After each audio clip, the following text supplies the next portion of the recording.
Chapter 25, Problem 27. Calculate the critical angle for the following materials surrounded by air. A. Cubic zirconia, so fake diamond. B. Flint glass. And C. Ice. Now, if you remember, the critical angle is the angle at which all the light traveling through a material will bounce back into that material and not pass through into a second material. And this only works if that second material is less dense than the first material. So in this particular case, light is traveling through, say, initially cubic zirconia, and it's going to encounter an interface or a border with air. So at a particular angle, it will bounce back into the cubic zirconia and not transmit into the air around the material. And we use Snell's law to derive the following formula.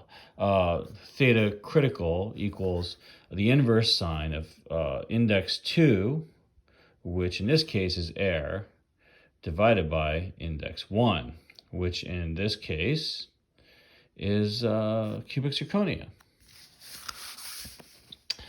So remember that, in the critical angle formula, the top index is always air. Because otherwise you're going to have an argument to the inverse sine that's larger than 1, and that actually doesn't work. There is no value of sine that is larger than 1. So top has to be air, bottom has to be denser than air.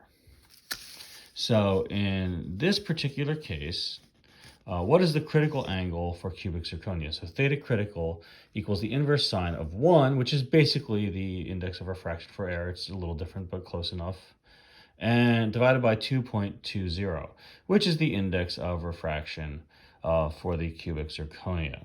And as you can see, that's the sine to the minus 1, or the inverse sine of 0.45. And if you use the calculator button to find what that is, that's around 26.7 degrees. So the second material is flint glass. So basically a kind of glass used in construction, among other things. And for that, the theta critical formula is the sine to the negative 1, or the inverse sine or arc sine of 1 divided by 1.66. 1, again, is the index of refraction of air. 1.66 is the index of refraction for the flint glass. Taking the inverse sine of that, that's inverse sine of 0.6, and that gives you a theta critical of 36.9.